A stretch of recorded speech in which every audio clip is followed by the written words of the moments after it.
Hello students, चलिए start करते हैं। एक्सरसाइज 13.1 का क्वेश्चन नंबर 14 देखते हैं क्या है। Given that the two numbers appearing on throwing two dice are different.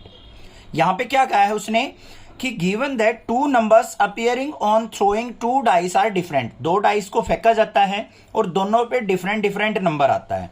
Find the probability of the event the sum of numbers on the dice is 4। साथ में यहां पे कंडीशनल प्रोबेबिलिटी निकालनी है हमें किसकी, कि जो सम ऑफ नंबर आए वो कितना आए, वो 4 आना चाहिए।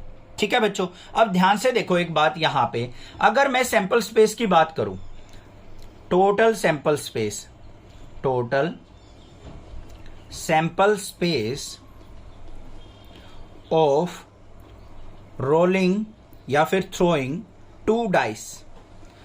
अब क्लास 10th में 11th में सीखा है हमने कि अगर दो डाइस को इकट्ठा फेंका जाता है तो टोटल सैंपल स्पेस कितने होंगे, 6 × 6 = 36।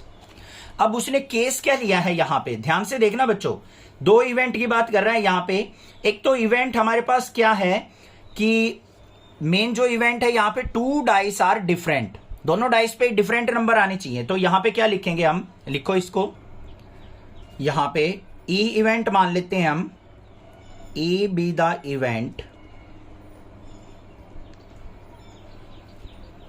sum of number is 4 और f be the event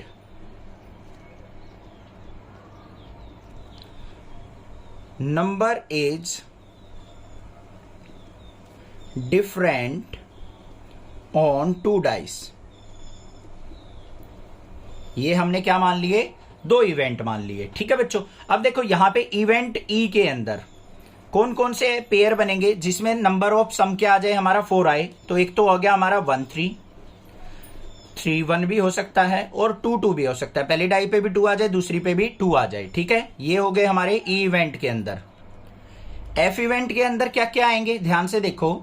उसने क्या कहा है कि दोनों डाइस पे डिफरेंट नंबर आए। अब देखो भाई, सेम नंबर कौन कौन से हो सकते हैं, दोनों पे 1 1 आ जाए, 2 2 आ जाए, 3 3 आ जाए, 4 4 आ जाए, 5 5 6 6। उनको छोड़ के बाकी जितने भी एलिमेंट हो गए हमारे, जैसे 1 2 1 3 1 4 1 5 1 6, ये आ गए हमारे पास। ये क्या आ रहे हैं हमारे, इसमें 1 1 छोड़ दिया, फिर हमारा क्या आ जाएगा 2 1, 2 2 को छोड़ देंगे 2 3 2 4 2 5 और 2 6। ऐसे फिर नेक्स्ट वाली लाइन में 3 3 को छोड़ेंगे, फिर 4 4 को, 5 5 को, 6 6 को। तो टोटल जो आएंगे हमारे पास 30 एलिमेंट होंगे ये। तो प्रोबेबिलिटी ऑफ एफ अगर मैं निकाल लूं तो कितनी हो जाएगी, फेवरेबल आउटकम 30 अपॉन में टोटल सैंपल स्पेस कितने थे, 36। समझ में आ गई ना बात, ये क्लियर है कि ये 30 क्यों होंगे फेवरेबल एफ के अंदर, क्योंकि 6 जो होंगे वो पेयर, उनमें दोनों डाइस पे सेम नंबर आएंगे, उनको छोड़ देना है। तो यहां पे क्या आ गया, 6 5 जा 36, 6 जा 36। तो 5/6 प्रोबेबिलिटी आ गई हमारी एफ इवेंट की। अब हमें क्या चाहिए यहां पे, probability of E intersection F चाहिए। ई और एफ में कॉमन देख लो, 1 3 इसमें भी है, इसमें भी है, 3 1 भी आएगा, 2 2 नहीं आएगा, तो ओनली 2 एलिमेंट्स होंगे। तो इसकी प्रोबेबिलिटी क्या हो जाएगी, 2/36, मतलब यहां पे क्या आ जाएगी 1/18। ई और एफ में दो ही हमारे पेयर कॉमन होंगे, एक तो ये वाला, एक ये वाला। ये वाला इसमें नहीं मिलेगा क्योंकि हमें सेम नंबर वाली प्रोबेबिलिटी यहां पे नहीं लेनी। तो 2 एलिमेंट्स हो गए, तो 2/36 प्रोबेबिलिटी आ गई इसकी।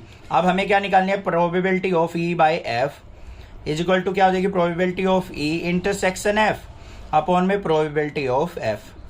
ई इंटरसेक्शन एफ की क्या है 1/18, प्रोबेबिलिटी ऑफ एफ क्या है 5/6। सिंप्लीफाई कर लो, तो 1/18 इंटू 6/5, 6 1 जा 6, 6 3 जा 18, तो कितनी आ गई 1/5 3 जा 15। तो हमारे पास प्रोबेबिलिटी हो गई ई बाय एफ की कंडीशनल प्रोबेबिलिटी 1/15। ये आंसर हो गया।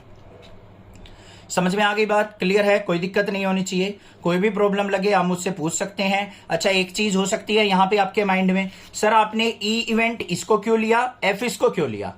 एफ क्या है हमारा बेस इवेंट, जिसके रिस्पेक्ट में हमें प्रोबेबिलिटी निकालनी है। तो वो क्या है हमारा, two numbers appearing on throwing two dice. Main event तो यही है, डाइस को रोल किया गया है। उसके बाद सब इवेंट जो है हमारा ये वाला है, नंबर ऑफ डाइस पे सम कितना आना चाहिए 4। तो इसको ई लेंगे, इसको मेन इवेंट लेंगे हम, एफ इवेंट। समझ में आ गई बात? क्लियर है? कोई दिक्कत नहीं होनी चाहिए। ठीक है, स्माइल दे दो जल्दी से। अच्छा, स्माइल मतलब वैसे स्माइल भाई, इस पे यूट्यूब पे कैसे दोगे? तो चैनल को सब्सक्राइब करना, ज़्यादा से ज़्यादा शेयर करना। Class 8th 9th 10th 11th के बच्चों को भी नेक्सा क्लासेज के बारे में प्लीज़ ज़रूर बताना। Thank you students for watching Nexa classes.